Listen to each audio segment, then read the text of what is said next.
Porque uma empresa chinesa ameaça quebrar e o mundo todo sofre as consequências disso. E mais, como é que aqui no Brasil isso pode nos afetar? É sobre isso que a gente vai falar no vídeo de hoje. Roda a vinheta, meu editor. Não tem vinheta, né? Vamos lá pro vídeo. Então, para a gente entender como é que uma empresa do outro lado do mundo, lá na China, tem essa capacidade de mexer com o mercado como um todo, né, com a economia mundial, nós temos que entender primeiro um pouco como é que a China, como é que é a relação entre China e Brasil, a relação comercial, né? Eu tenho alguns dados aqui para mostrar para vocês, em que a China é um dos nossos principais parceiros econômicos, comerciais, né? Se eu mostrar aqui para vocês, 63% das exportações de minério de ferro no Brasil foram para a China, né? 69% dos grãos de soja produzidos no Brasil e exportados foram para o mercado chinês. 49% do petróleo produzido aqui foi exportado para o mercado chinês. 57% de carne bovina, né, e 42% de celulose, essas exportações foram para a China. Ou seja, o mercado brasileiro está muito atrelado ao mercado chinês. Se a economia chinesa vai mal, o mercado brasileiro possivelmente vai mal internacionalmente. Em outras palavras, a balança comercial brasileira está diretamente ligada à economia chinesa. Se a economia chinesa vai mal, nós vamos sofrer as consequências aqui. Ah, Daniel, beleza, mas o que é que tem a ver uma incorporadora, né, que, em outras palavras, é uma construtora, né, uma grande construtora, consegue mexer com o mercado como um todo, né? Uma incorporadora, ela nada mais é do que uma construtora, entre aspas, né? Ela está diretamente ligada ao mercado de construção civil. Por que ela é tão importante economicamente para a China? É que 1/3 do PIB chinês é dependente da construção civil. Ou seja, 1/3 de uma das maiores economias mundiais depende da construção civil. O governo chinês investiu nos últimos anos muito nesse mercado, certo? E basicamente a base da economia chinesa está atrelada à construção civil. Sendo assim, se uma grande construtora chinesa quebra ou entra em um processo de dificuldade financeira, a demanda por minério de ferro acaba diminuindo, né? E a China justamente é uma das nossas maiores importadoras de minério de ferro. E não só o minério de ferro, né? Várias outras commodities que nós exportamos para a China, como eu falei anteriormente.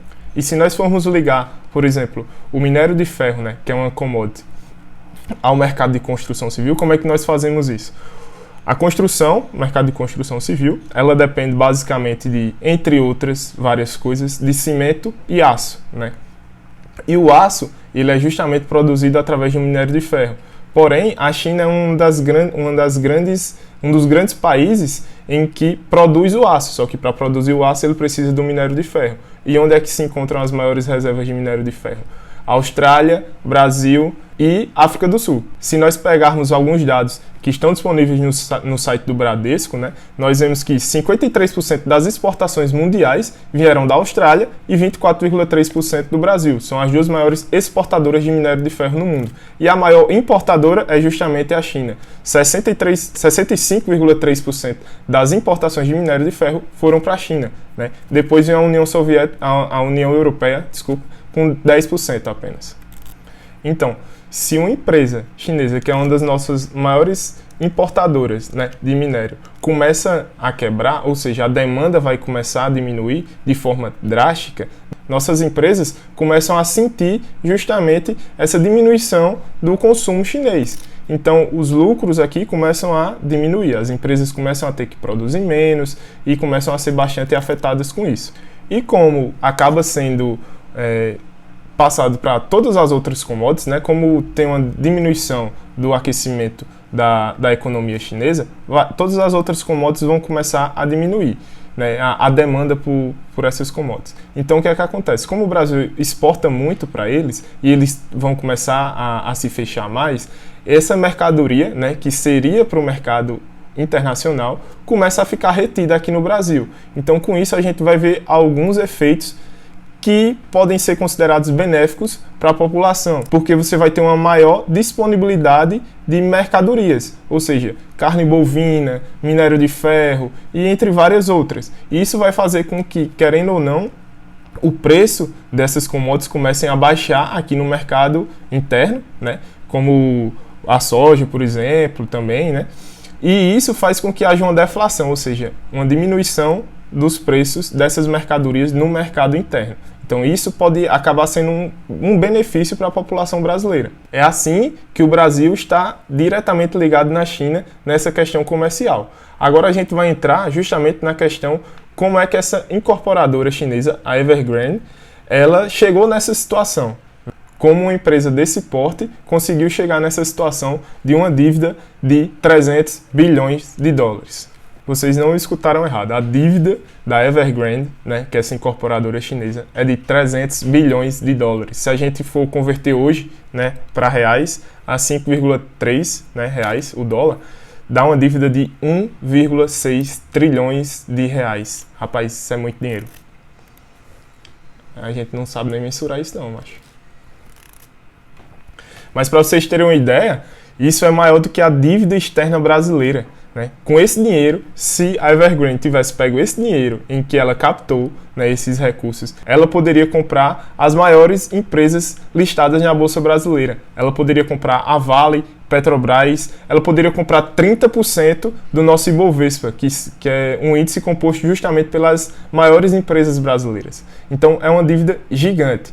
Como é que esses caras conseguiram fazer isso? É uma dívida gigante e o pior e mais agravante é que o vencimento de 1/3 dessa dívida é para os próximos 12 meses. Ou seja, num prazo curtíssimo, num espaço de tempo muito curto, ele tem 1/3 da dívida para pagar. E como é que se dá o endividamento de uma empresa dessa? Bom, uma incorporadora ela é basicamente uma construtora. Fica mais fácil vocês entenderem como uma construtora.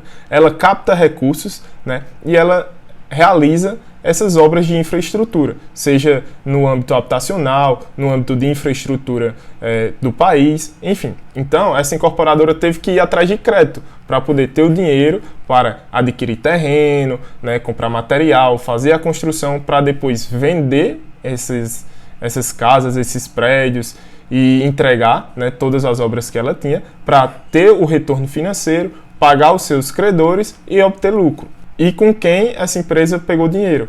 Ela pegou dinheiro com o governo chinês, né, os bancos privados e governamentais chineses, os bancos internacionais e através do mercado de capitais. E aí nós temos o primeiro elo de uma empresa chinesa, né, uma incorporadora chinesa, com o mercado mundial.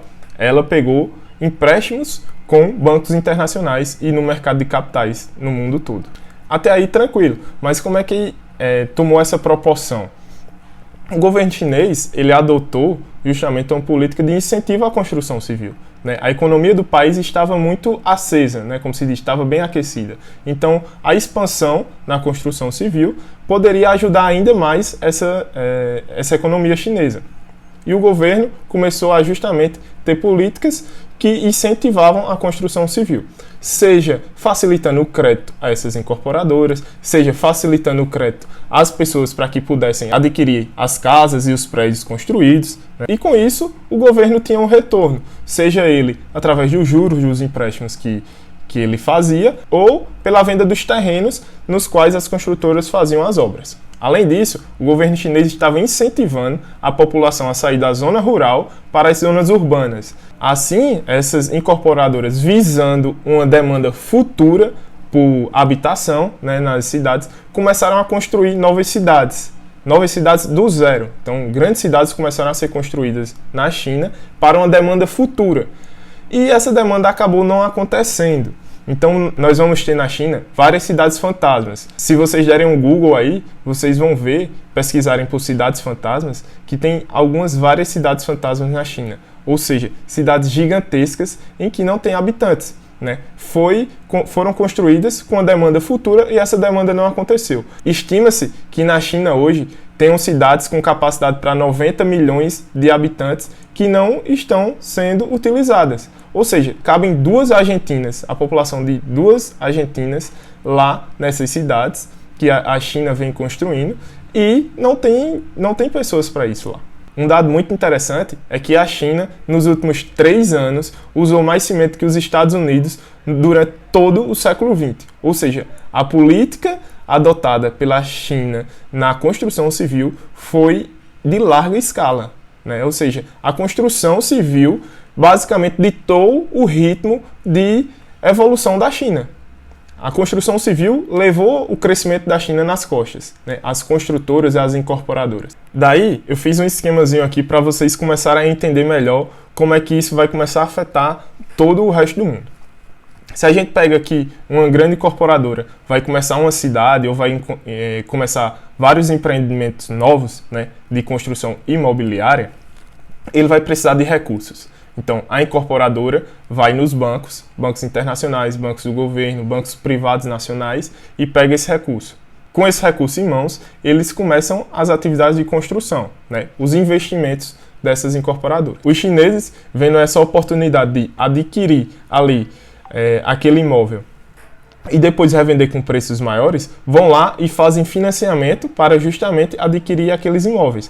E os chineses fazem esses financiamentos com quem? Bancos internacionais, bancos do governo, né, bancos nacionais. Ou seja, nós já vemos os bancos, né, até os internacionais, se expondo ao risco duas vezes aqui. Emprestando dinheiro para a incorporadora e emprestando dinheiro para a população, para que elas possam adquirir essas moradias. Porém, com o passar do tempo, a demanda por essas moradias acaba não chegando, né? Como eu disse, o êxodo rural não chegou na proporção que deveria, né, na China. Ou pelo menos que o governo esperava que viesse. Com isso, não foi só uma incorporadora que fez investimentos na construção. Foram várias incorporadoras. Então você tem uma oferta crescente, né, de moradias e uma demanda reduzida ou quase zero. Então o preço desses imóveis começa a cair. Então aquela pessoa que pegou um financiamento para adquirir esse imóvel, pensando que ele iria se valorizar porque a demanda ia aumentar, né, e o valor do imóvel ia aumentar e ele ia vender com lucro, ele acaba vendo que ele pegou uma certa quantidade de dinheiro, investiu ali e está vendo o imóvel perder valor. Então, para ele, passa a ser mais vantagem devolver o imóvel para o banco, né, e se livrar dessa dívida. Ou seja, ficar inadimplente, em outras palavras. E os bancos começam a sofrer com essa inadimplência. Porém, os bancos não são bestinhas assim, né? Eles se protegeram de alguma forma disso. E é justamente o que entra a securitização. E o que é essa securitização? Que aí é basicamente o segundo elo que liga essa crise chinesa ao mercado internacional. Os bancos vão pegar essa dívida e vão transformar em títulos. Ou seja, o banco tem um investimento, né, que vai retornar para ele 10% ao ano. O que é que ele pode fazer? Ele vende essa dívida para terceiros, ou seja, para investidores, com um retorno, mas não de 10%, de 5%. O banco vai trocar, justamente, receber 10% durante 5 anos em cima desse dinheiro que ele emprestou e vai receber, por exemplo, 5% em cima desse dinheiro que ele emprestou. Os outros 5% são as pessoas que vão adquirir esse título que vão receber. Transfere justamente o risco para as pessoas que adquiriram esses títulos. Porque se as pessoas que fizeram o financiamento começarem a parar de pagar, quem está recebendo o lucro em cima disso são as pessoas que adquiriram o título, e não mais o banco. O banco já, entre aspas, tirou o dele da reta. E aí é que começa a ficar feia a coisa. Porque qualquer pessoa no mundo pode adquirir esses títulos. Ou seja, qualquer pessoa no mundo vai ficar dependente, né, de ter o seu resultado do seu investimento atrelado às pessoas na China pagarem esses financiamentos.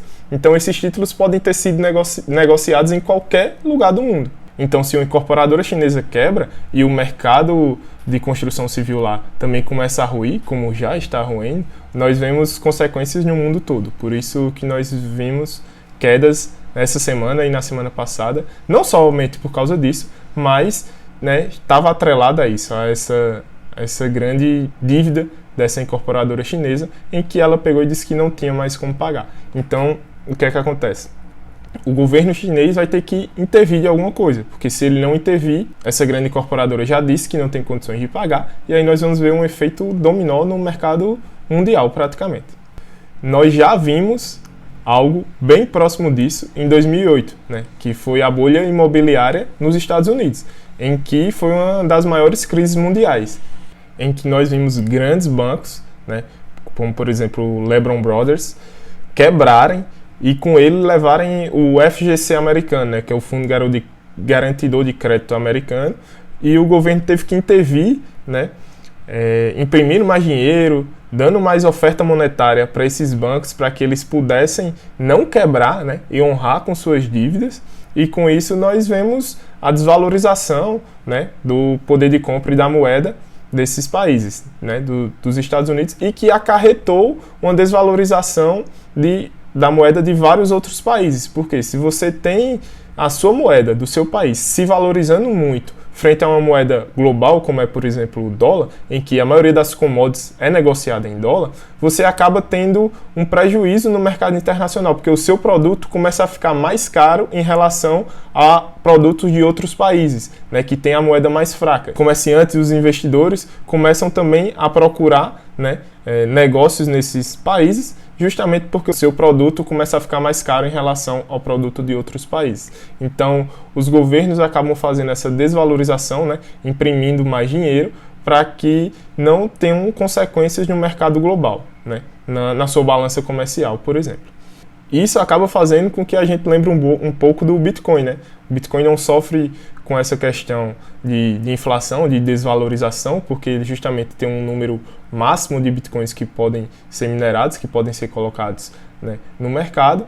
Então, isso fez com que algumas pessoas também até viessem a falar um pouco mais sobre essas criptomoedas na última semana. A gente viu que as criptos também sofreram um pouco com essa queda, mas que elas estão bem menos susceptíveis a essas questões, né, políticas e monetárias, como nós vimos no vídeo anterior. Então, pessoal, basicamente eu tentei dar um panorama geral, né? Com certeza vocês saíram sabendo bem mais sobre a China e bem mais sobre o mercado mundial e a relação Brasil e China, né, depois desse vídeo. Sendo assim, pessoal, se vocês gostaram, né, do conteúdo que a gente mostrou aqui, né, dessa explicação geral sobre o que está acontecendo no mercado e como isso aí pode influenciar o mercado global, deixa o seu like aí, se inscreve no canal da gente para ajudar. Não sei quando vai sair o próximo vídeo, mas fiquem ligados no Instagram da Vortex, que a gente sempre posta lá, certo? Então segue a gente lá, né? A gente compartilha muito conteúdo por lá e a gente avisa quando tiver novos conteúdos disponíveis aqui. Se vocês quiserem também dar alguma sugestão, deixem aí nos comentários.